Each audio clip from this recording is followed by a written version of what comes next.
What's up, Pirates? Right here with Awakened TCG, and today we're going to be going over a OP08 Enel versus Rob Lucci match. So let's go ahead and get right into it. So this is one of the matchups that I have, honestly, I've tested a quite fair amount in OP07, right? The OP08 list for these two decks doesn't change drastically.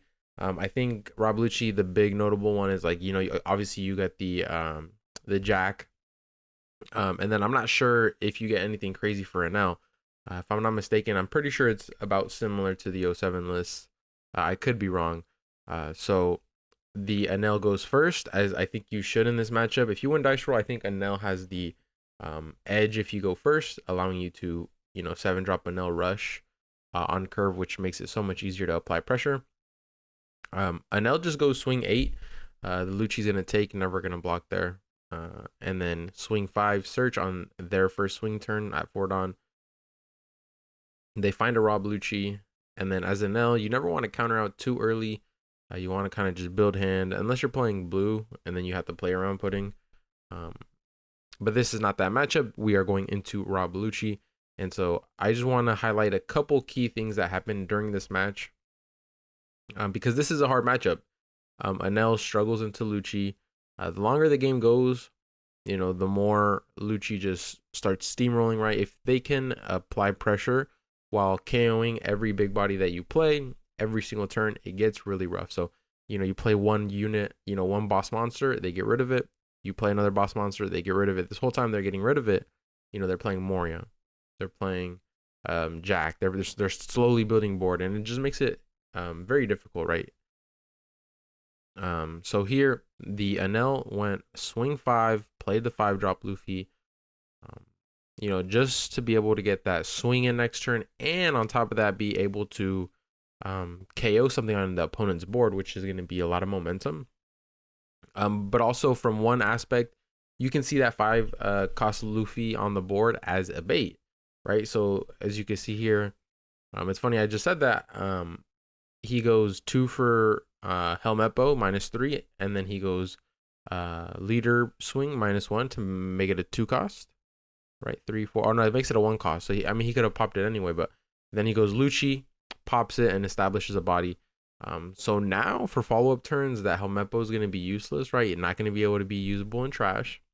2, the Lucci, while it does present a threat next turn, it's not going to be anything crazy. And you just spent a whole turn establishing one Lucci, and there goes the Enel. So he swings 5, counters out, swings 7, and takes that life, right? So now we're at 3 life. The issue is this 7 Enel is going to be very, very sticky. This is exactly the position you want to be in when you're playing this matchup. This 7 Enel is going to honestly win this matchup for you. A lot of the times, your opponent wants to get rid of it, but you can just trash a life, use its effect, it's going to stay on board, and then it's going to have a future 7 cost, future 7,000 power swing on your turn again, which makes it hard for the Lucci. One thing I've noticed, just like Gecko Moria in 06, which I have a ton of experience on, Lucci in 07 can be susceptible to bricking as well. Like you have 4 Gecko Morias, you run 2 Sabos, some even run Stussy. So many breaks. You're running 4 of the 1 cost events. You're running a bunch of bricks. I think for Lucci,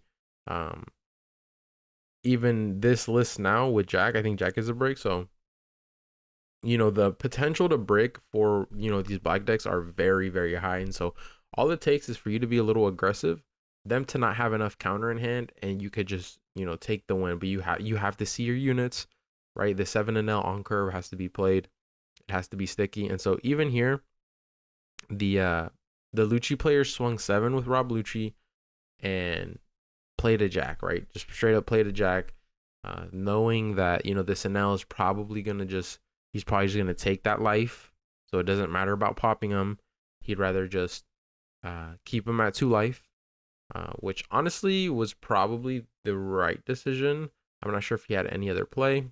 I know he has a one. Oh, he doesn't have enough in trash. I say he has a 1-drop that goes -3. He probably could have popped the Enel, but he can't even use it. And so they're highlighting a Rygo here. Um, he does have one in hand, but then that puts him at what, 3 Don? He's at 9. So it's gonna be interesting to see what he does here. What is a swing 7-8? Okay, so he's gonna attach one to Enel. Okay, so he's swinging at the Lucci, knowing he's not gonna give him 2 cards for that. And then yeah, the Rygo is gonna probably come in here. He has no other play right at 8 Don. He doesn't want to Katakuri his own unit. He doesn't want to give him another life. So he's going 7 lead. Yeah, and then the Rygo's coming at 6 Don left. It's gonna just get rid of the threat entirely, which is good. Leaving him with just a Meppo and a Spandam on board is actually very beneficial. Yeah, he has to trash a life, but I think it's totally worth it. Now the board state is: can you get rid of the 7 and L and establish enough bodies before I just straight up aggro you down? Um, so Enel is in a great spot. Enel is in a great spot right now. The Lucci is honestly in a bad spot. So he is now finally at 10 Dawn. 3, 4, 5, 6, 7, 8, 9. So he has 9 in trash. So he can use the 1-drop event. And he can Moria here. I know he has a Lucci in trash. So he can Lucci. I don't know if he has a Meppo or a Suru in trash for reduction. It looks like, I think he has a Suru. I'm pretty sure he has a Suru. So if he goes swing 5 -1 to 6, Suru -2, brings him down to 4, and then he goes 1-drop event, draws a card, brings him down to 1, and then he can just go ahead and or he can play the 1-drop event, then play the Moria, pop it with the Lucci. I'm not sure if he has a Rebecca in trash. Let me see. Is he gonna show? I can't see here. Can he like Rebecca Brook, Rebecca Suru, bring back Brook, pop with the Brook somehow and get that blocker established? I'm not sure. Because with 10 Dawn here, so yeah, he did the 1-drop event. Drew a card, -3, so he's at -4, so he's at 3 cost right now. And he goes Moria, yeah. So this is expected. I'm really trying to see trash. Is in a Suru? Yeah, Suru Lucci to pop. I mean, he's just gonna trash that though. I'm not sure if that does anything here. I'm trying to see if he has a Rebecca. I'm pretty sure I saw a Brook in his trash. Yeah, so he's gonna take that life and save that Enel every single time. Now he has no swings, he's just gonna have to pass. I don't know if I like that turn. I think we really wanted to establish a blocker, but I mean, if he has no blocker in um in his trash, I don't know if it's worth it. I know for a fact he had a Borsellino in there. Maybe Borsellino is just infinitely better to negate one of the swings and it saves you a card, right?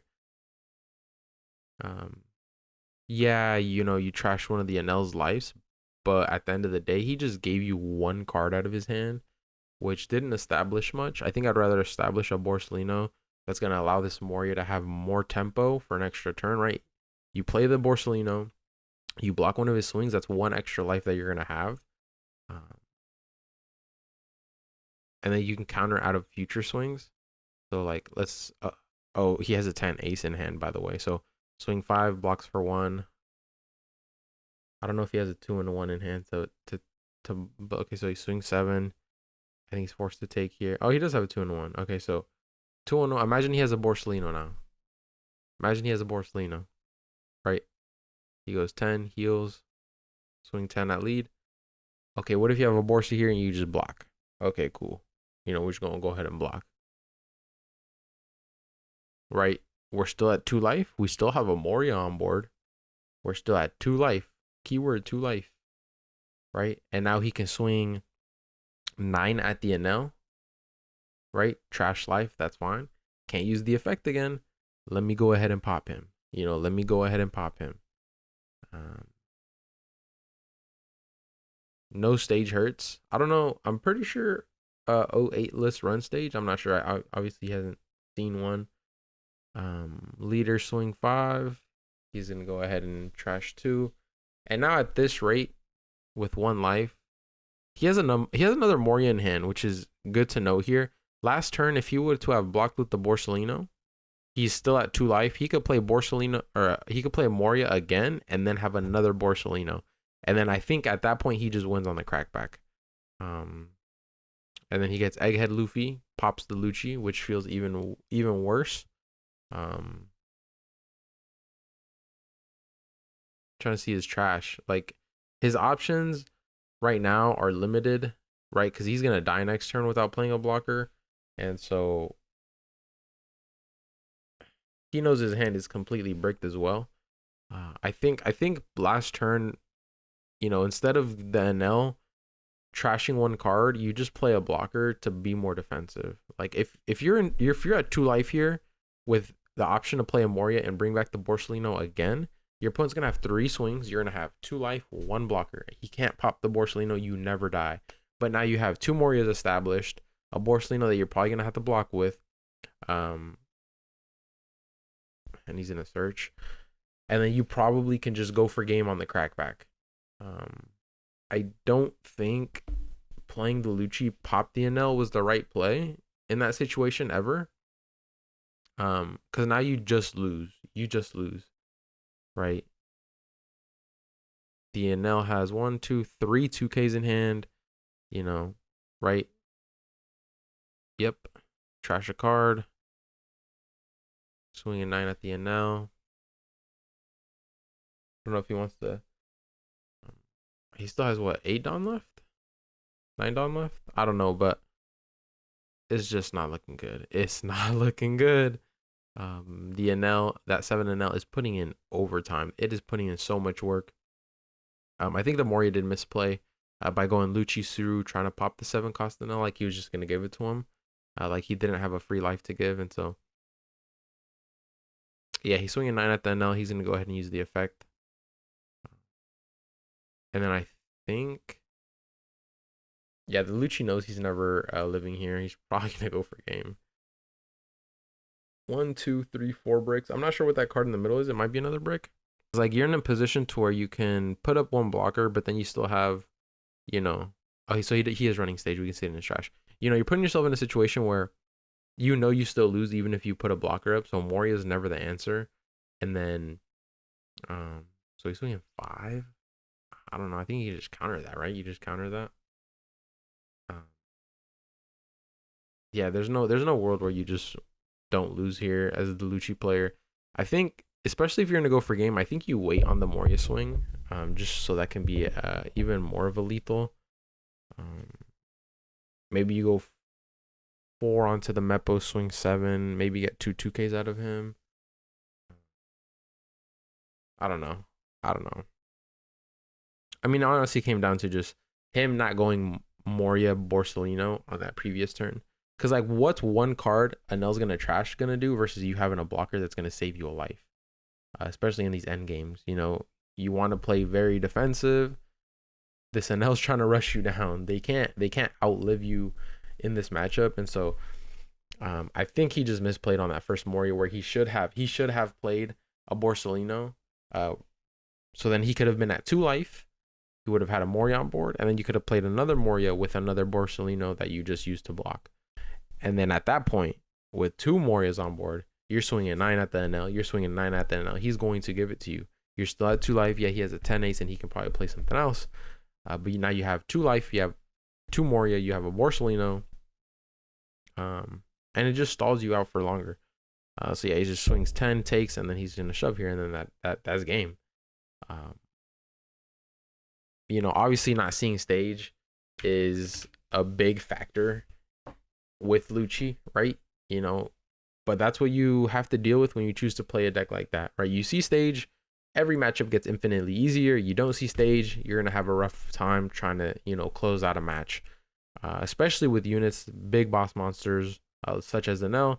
This whole time, he cannot really use any of its effects onto this Enel, right? He had a Suru multiple times. Leader effect doesn't do much.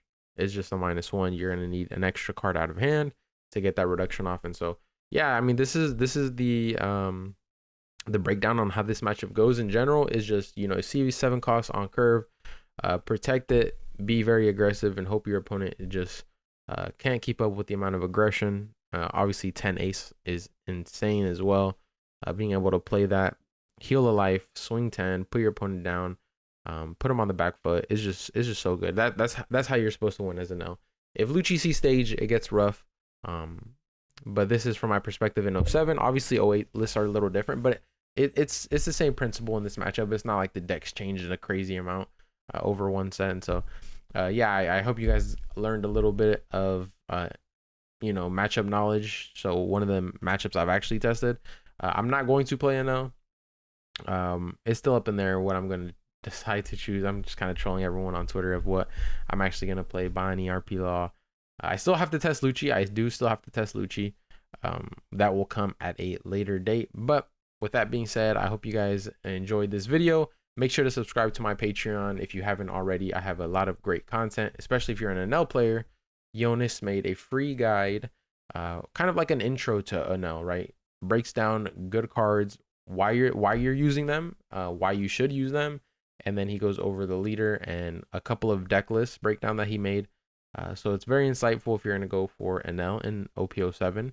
And then I'll also leave his link down below in the description for coaching. If you guys don't know, I've gotten coaching from him before, and he honestly completely changed how I approach the game and play in general. And so I definitely recommend it if you haven't already. If you're looking for coaching and trying to hit that next level, maybe you're stuck at top 64, top 32, and you want to hit that next bracket, that top 16, that top 8. I definitely recommend it. Go ahead and check it out. It'll be the first link down in the description. But with that being said, that is going to be it for this video. Make sure to like, comment, subscribe to our channel, and I'll see you on the next one. Peace.